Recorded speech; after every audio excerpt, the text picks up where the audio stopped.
ಹಾಗೆ ದೇಶದ ಆಗು ಹೋಗುಗಳ ಬಗ್ಗೆ ತಿಳಿಸ್ತಾ ಇದ್ರಿ ಗುರೂಜಿ. ಅದ್ರ ಬಗ್ಗೆ ಇನ್ನಷ್ಟು ವಿಚಾರವನ್ನ ಈ ತಿಳಿಸ್ಕೊಡಿ. ದೇಶದ ಆಗು ಹೋಗುಗಳನ್ನ ನಾವು ಚಿಂತನೆ ಮಾಡುವಂತಹ ಸಂದರ್ಭದಲ್ಲಿ ಫಲ ಕೊಡುವ ಕಾಲ, ಹಾಲಿನ ವ್ಯಾಪಾರಕ್ಕೆ ಹೆಚ್ಚಿನ ಪ್ರಾಶಸ್ತ್ಯ ಅನ್ನುವಂಥದ್ದು ಬರ್ತದೆ. ಬೆಲೆ ಹೆಚ್ಚಾಗುವಂತಹ ಲಕ್ಷಣಗಳು ಕಾಣಿಸ್ತದೆ. ಹಾಲಿನ ಉತ್ಪನ್ನಗಳು ಹೆಚ್ಚಿನ ಬೆಲೆಯನ್ನ ಪಡೆದುಕೊಳ್ಳುವಂತಹ ಕಾಲವಾಗ್ತದೆ.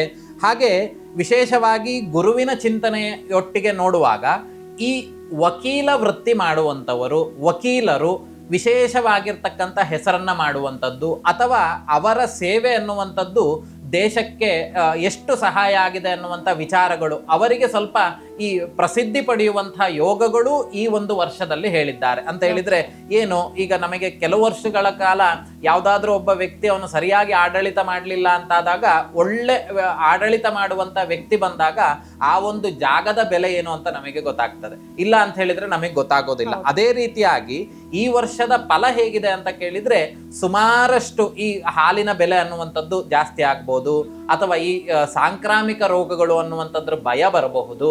ಅದಾದ ನಂತರದಲ್ಲಿ ಯಜ್ಞಯಾಗಾದಿಗಳು ಅನ್ನುವಂಥದ್ದು, ದೇಶವನ್ನ ಸಂರಕ್ಷಣೆ ಮಾಡಲಿಕ್ಕೆ ಬೇಕಾಗಿರುವಂತಹ ಧರ್ಮ ಕಾರ್ಯಗಳು ಹೆಚ್ಚಾಗ್ತದೆ. ಕೇವಲ ಹೋಮ ಹವನಗಳನ್ನೇ ಮಾಡಬೇಕು ಅಂತಲ್ಲ, ಜನರಿಗೆ ಬೇಕಾಗಿರುವಂತಹ ಈ ಪ್ರತಿನಿತ್ಯ ಬೇಕಾಗಿರುವಂತಹ ವಸ್ತುಗಳು ಶೀಘ್ರಾತಿ ಶೀಘ್ರವಾಗಿ ಸಿಗುವಂತಹ ಯೋಗಗಳು ಜಾಸ್ತಿ ಆಗ್ತದೆ ಈ ವರ್ಷ ಅನ್ನುವಂಥದ್ದು.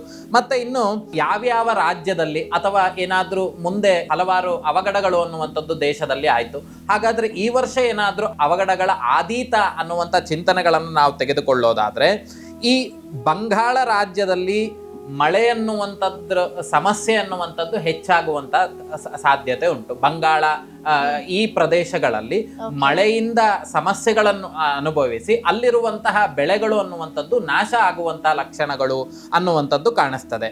ಅದೇ ರೀತಿಯಾಗಿ ಆ ಒಂದು ಕಾರಣದಿಂದ ರೋಗ ಬಾಧೆ ಅನ್ನುವಂಥದ್ದು, ಅಗ್ನಿ ಭಯ ಅನ್ನುವಂಥದ್ದು, ಚೋರ ಭಯ ಅನ್ನುವಂಥದ್ದು ಬಂಗಾಳದ ರಾಜ್ಯದ ಜನರಿಗೆ ಈ ಒಂದು ಗೋಚರಕ್ಕೆ ಬರುವಂತಹ ಸ್ಥಿತಿಗತಿಗಳು ಅನ್ನುವಂಥದ್ದು ಇರ್ತದೆ. ಬಿಹಾರ, ಜಬಲಪುರ ಹಾಗೂ ಗಂಗಾ ದಕ್ಷಿಣದಲ್ಲಿ ಅಂತ ಹೇಳಿದ್ರೆ ಬಿಹಾರ ರಾಜ್ಯದಲ್ಲಿ, ಗಂಗೆಯಲ್ಲಿ, ಅದಾದ್ರ ಮೇಲೆ ಜಬಲಪುರದಲ್ಲಿ ಈ ಒಂದು ಪ್ರಾಂತ್ಯಗಳಲ್ಲಿ ಹೆಚ್ಚಿನ ಮಳೆ ಆಗುವಂತಹ ಯೋಗಗಳು ಈ ವರ್ಷ ಸಾಧ್ಯತೆ ಜಾಸ್ತಿ ಇರುವಂಥದ್ದು.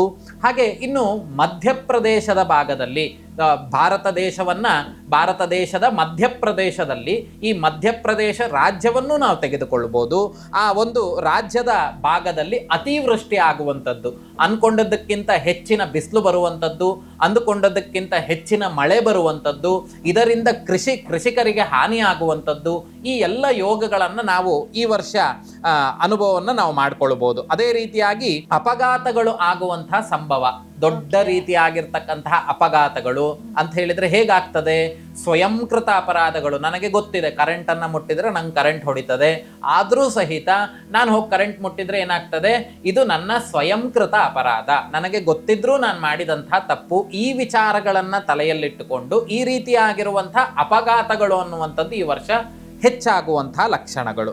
ಅದೇ ರೀತಿಯಾಗಿ ಭಾರತ ಅನ್ನುವಂತಹ ನಮ್ಮ ಭಾರತ ದೇಶಕ್ಕೆ ಏನೆಲ್ಲ ಆಗ್ಬೋದು, ಬೇರೆ ದೇಶಗಳಿಂದ ಕುಚೇಷ್ಟೆ ಮಾಡುವಂಥ ಯೋಗಗಳು ಅನ್ನುವಂಥದ್ದು. ಈ ಕುಚೇಷ್ಟೆಯಿಂದ ಏನಾಗಬಹುದು, ಯಾರು ಕುಚೇಷ್ಟೆಯನ್ನ ಮಾಡಿದ್ದಾರೋ ಅವರ ಒಂದು ದೇಶಕ್ಕೆ ಕೆಲವೊಂದು ತೊಂದರೆಗಳಾಗುವಂಥ ಲಕ್ಷಣಗಳನ್ನು ನಾವು ಚಿಂತನೆ ಮಾಡಬಹುದು. ಆಗ್ಲೇಬೇಕು ಅನ್ನುವಂಥದ್ದಲ್ಲ, ಈ ರೀತಿ ಚಿಂತನೆಗಳನ್ನ ನಾವು ವಿಮರ್ಶೆಯನ್ನ ತೆಗೆದುಕೊಳ್ಳಬಹುದು. ಯಾಕಂದ್ರೆ ಆ ಗ್ರಹಗಳ ಸ್ಥಿತಿ ಹಾಗಿರೋದ್ರಿಂದ ಅವರು ಆ ಫಲಗಳನ್ನು ಕೊಟ್ಟೇ ಕೊಡ್ತಾರೆ. ಹೇಗೆ ನಾವು ನಿದ್ದೆ ಮಾತ್ರೆಯನ್ನು ತೆಗೆದುಕೊಂಡ್ಮೇಲೆ ನಿದ್ದೆ ಬರಬೇಡ ಅಂತ ಹೇಳಿದ್ರೆ ಆಗೋದಿಲ್ಲ, ನೀವು ಟ್ಯಾಬ್ಲೆಟ್ ತಗೊಳ್ಬೇಕಿಂತ ಮುಂಚೆ ಯೋಚನೆ ಮಾಡ್ಬೇಕು. ಆ ಟ್ಯಾಬ್ಲೆಟ್ ತಗೊಂಡ್ರ ಮೇಲೆ ಅದರ ತತ್ವ ನಿದ್ದೆ ಬರುವಂಥದ್ದೇ. ಹಾಗೆ ಈ ವರ್ಷದ ಪ್ರಾತಃ ಕಾಲದಲ್ಲಿ ಅಂತ ಹೇಳಿದ್ರೆ ಯುಗಾದಿಯ ಬೆಳಗ್ಗೆಯ ಕಾಲದಲ್ಲಿ ನಡೆಯುವಂತಹ ಈ 9 ಗ್ರಹಗಳು ಯಾವ್ಯಾವ ಸ್ಥಿತಿಯಲ್ಲಿರ್ತಾರೆ ನೋಡಿ, ಅದರ ಪ್ರಕಾರವಾಗಿ ನಾವು ಚಿಂತನೆಯನ್ನ ಮಾಡುವಂತದ್ದು. ಅದೇ ಈಗ ದೇಶದ ಜೊತೆ ಬೇರೆ ದೇಶದವರು ಒಂದು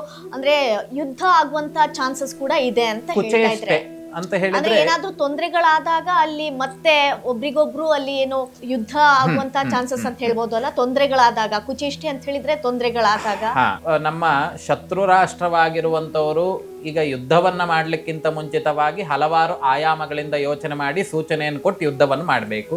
ಕುಚೇಷ್ಟೆ ಅಂತ ಹೇಳಿದ್ರೆ ಇದು ಬೇಕಂತಲೇ ತೊಂದರೆ ಕೊಡುವಂತಹ ಮಾನಸಿಕ ಸ್ಥಿತಿಗತಿಗಳು ಅನ್ನುವಂಥದ್ದನ್ನು ನಾವು ಗಣನೆಗೆ ತೆಗೆದುಕೊಳ್ಬಹುದು. ಆದ್ರೆ ಯುದ್ಧ ಭೀತಿಗಳು ಅಂತ ಹೇಳಲಿಕ್ಕೆ ಸಾಧ್ಯತೆ ಇಲ್ಲ. ನಮಗೆ ಯುದ್ಧದಿಂದ ಏನೋ ಭೀತಿ ಉಂಟಾಗ್ತದೆ ಭಾರತಕ್ಕೆ ಅನ್ನುವಂಥದ್ದು ಈ ವರ್ಷ ನಮಗೇನು ಗೋಚರಕ್ಕೆ ಬರ್ತಾ ಇಲ್ಲ. ಆದ್ರೆ ಯುದ್ಧಗಳಾಗಬಹುದು. ಅದು ಎಲ್ಲಿ ಹೇಗೆ ಆಗ್ತದೆ ಅಂತ ಕೇಳಿದ್ರೆ ರಾಜಕೀಯ ಭವಿಷ್ಯದಲ್ಲಿ ಕೆಲವೊಂದು ಅಲ್ಲೋಲ ಕಲ್ಲೋಲಗಳಾಗಬಹುದು, ಅಥವಾ ಬದಲಾವಣೆಗಳಾಗಬಹುದು, ಅಥವಾ ಈಗಿರುವಂತಹ ವ್ಯಕ್ತಿಯ ಕೆಲಸ ಕಾರ್ಯವೈಖರಿಯೂ ಸಹಿತ ಪೂರ್ಣ ಬದಲಾವಣೆ ಆಗುವಂತಹ ಯೋಗಗಳನ್ನ ಈ ವರ್ಷದಲ್ಲಿ ನಾವು ಕಾಣಬಹುದು.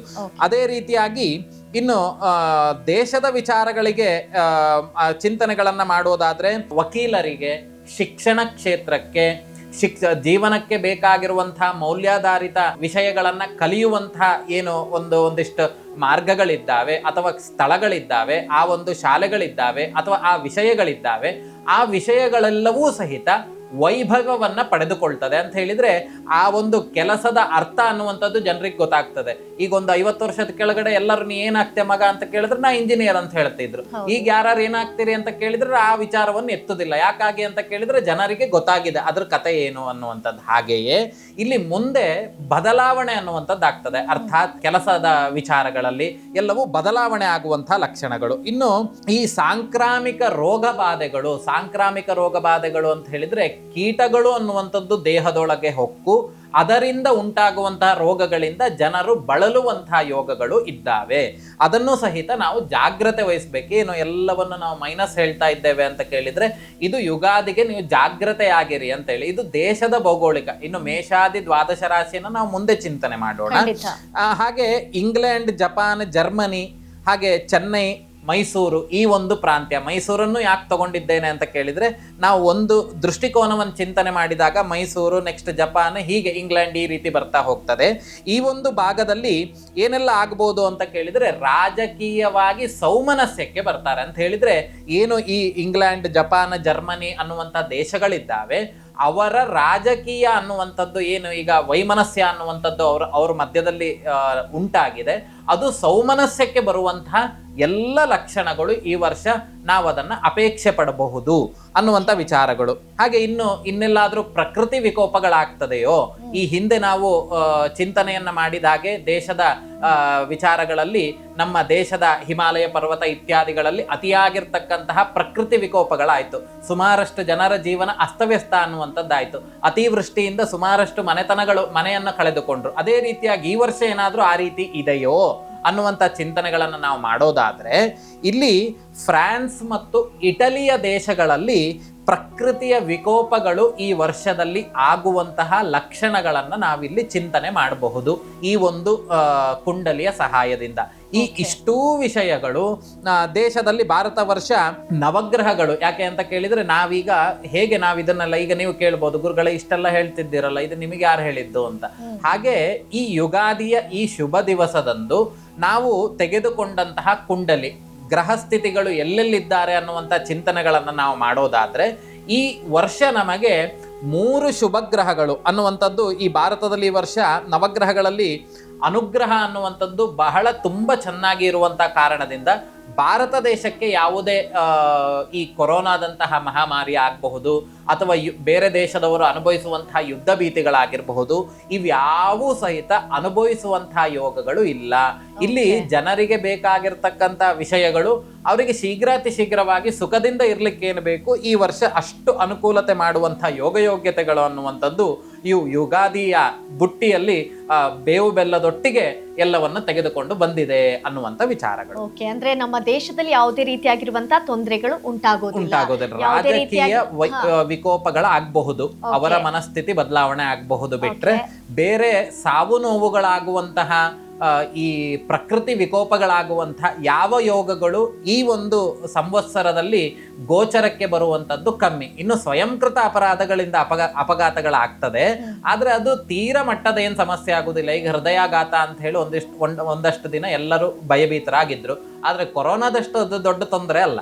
ಹಾಗಾಗಿ ಅದು ಆ ಸಂದರ್ಭಕ್ಕೆ ಇವತ್ತಿನ ಅವರವರ ಕಾಲಜೀವನ, ಅವರವರ ಆಹಾರ ವೈವಿಧ್ಯ ಹೇಗೆ ಸೇವನೆಯನ್ನ ಮಾಡ್ತಾರೆ ಅದರಂತೆ ಅವರಿಗೆ ಆ ರೋಗಗಳು ಅನ್ನುವಂಥದ್ದು ಬಂದಿರಬಹುದು. ಅಷ್ಟು ದೊಡ್ಡದಾಗಿರುವಂತಹ ರೋಗಗಳು ಅನ್ನುವಂಥದ್ದು ಈ ವರ್ಷ ಯಾವುದು ಇಲ್ಲ ಅನ್ನುವಂಥದ್ದು ಇಲ್ಲಿ ನಾವು ಚಿಂತನೆ ಮಾಡಬಹುದು. ಓಕೆ, ಹಾಗೆ ಭಾರತ ದೇಶದವರು ಹಾಗಿದ್ರೆ ನೆಮ್ಮದಿ ಆಗಿರ್ಬೋದು, ಹಾ, ಹಾಗೆ ಖಂಡಿತ. ತುಂಬಾ ಸೂಕ್ಷ್ಮವಾಗಿರ್ಬೇಕಾಗತ್ತೆ, ಸ್ವಯಂಕೃತವಾಗಿ ಯಾವುದೇ ರೀತಿಯಾಗಿರುವಂತ ತೊಂದರೆಗೆ ಒಳಗಾಗಬಾರ್ದು ಅನ್ನುವಂತ ಮಾಹಿತಿಯನ್ನ ನೀಡ್ತಾ ಇದ್ದೀರಾ.